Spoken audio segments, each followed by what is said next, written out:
Well, I've stripped this head down and stripped it down to its base components as far as it's going to go, taken all the valves out and done an inspection of the valves, and yes, there's some things in a sorry state around here, so I will try and see if I can show you. So cylinder number one.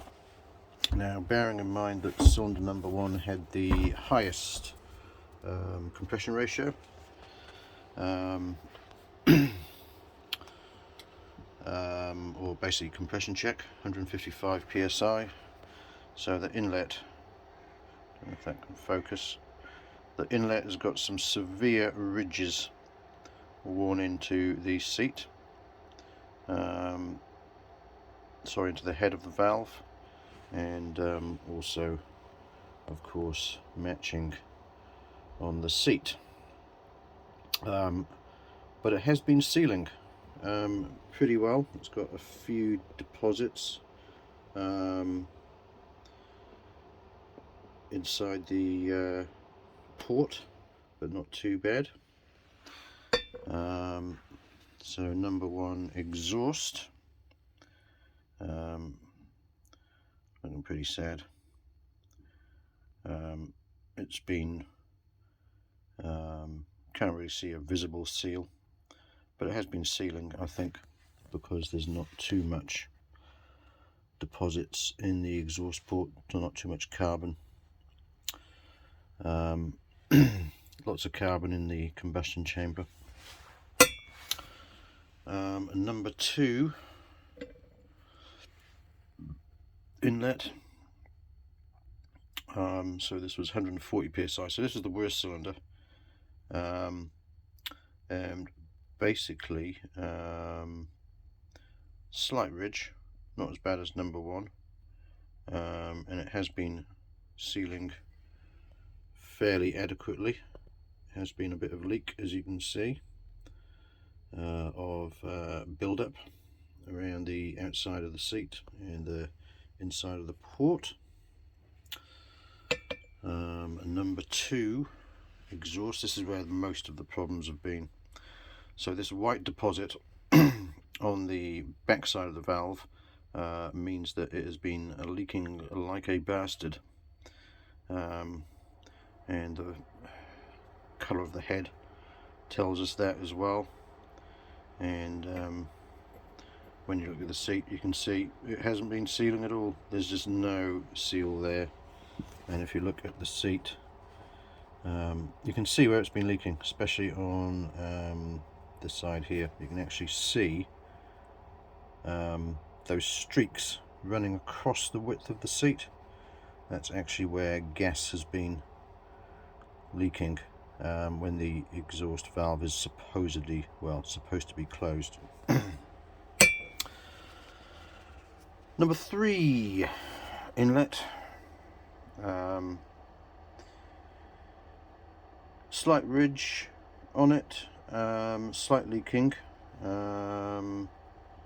lots of crap on the back of the valve, and we can see here that the valve guide itself, the OD, oil has been passing between the OD of the valve guide and the head, so that guide is not secure.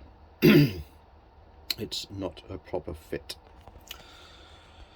Number three exhaust, looking pretty sad. A little bit of white ring, and you can see those white deposits just up near the top of the valve, up here where it meets the guide. So that has been leaking, and yeah, if you look at the seat, not much going on.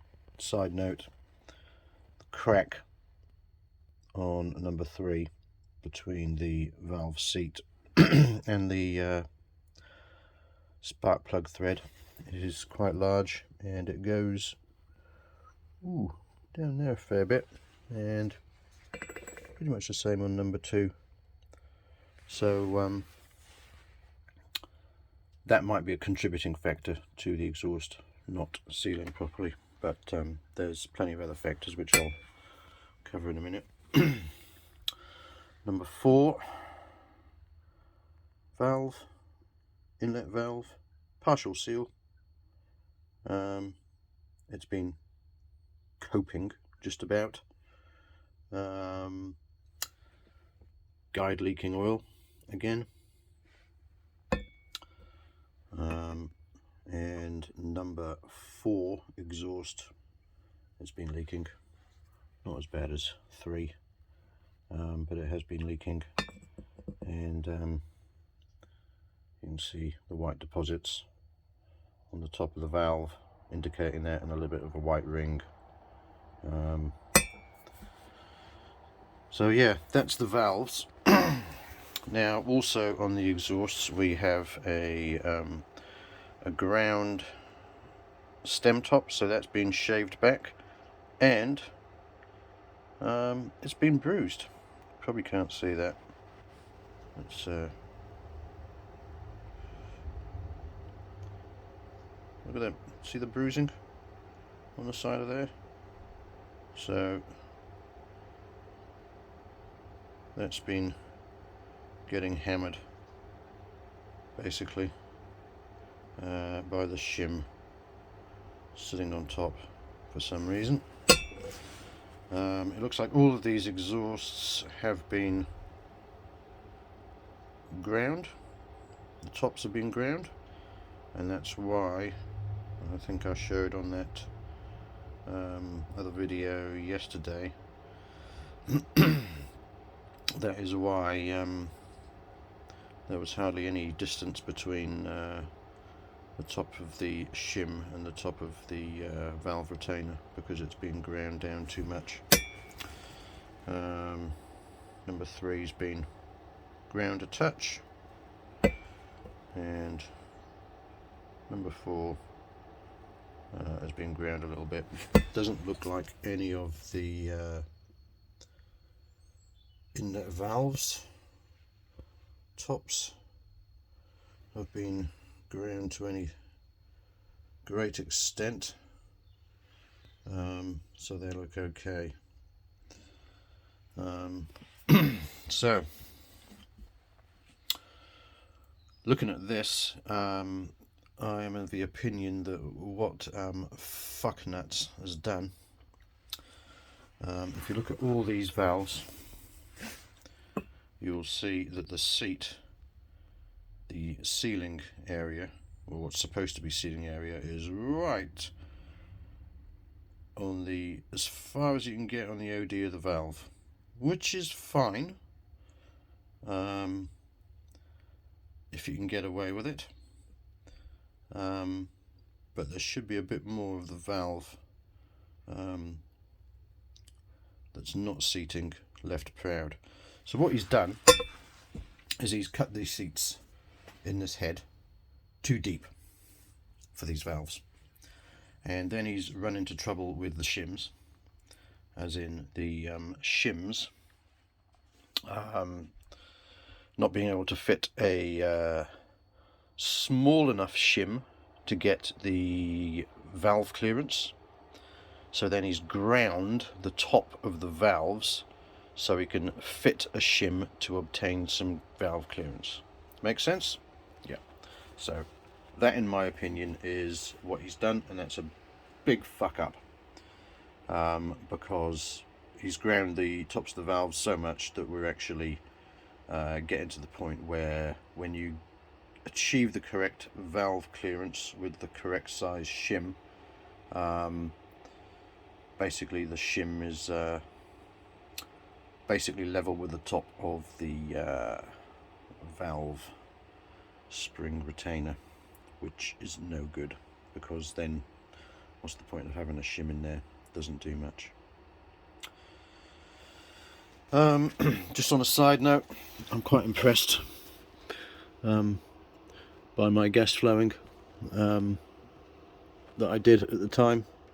It's a shame that this head is now junk and all this is throwaway, but Yep, some lovely porting on the inlets. That's what it should look like, and that's what I'm going to achieve again on the new head, which by the way is ready, so I'm going to pick that up tomorrow. It's been vapor blasted, so I'll be picking that up tomorrow and doing an inspection of that. Another thing to note is, because this is American head, on the exhaust ports you can probably see that little knoll, the grassy knoll. See if I can shine up through there. You might see it on the rear of the valve guide.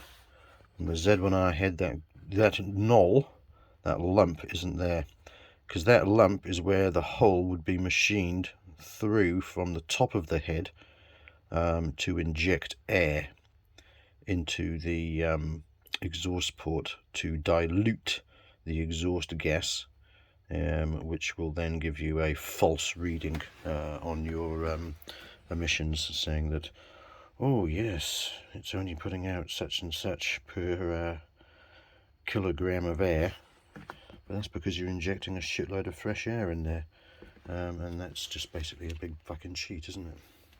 It doesn't lower the emissions coming out of your exhaust, it just increases the amount of gas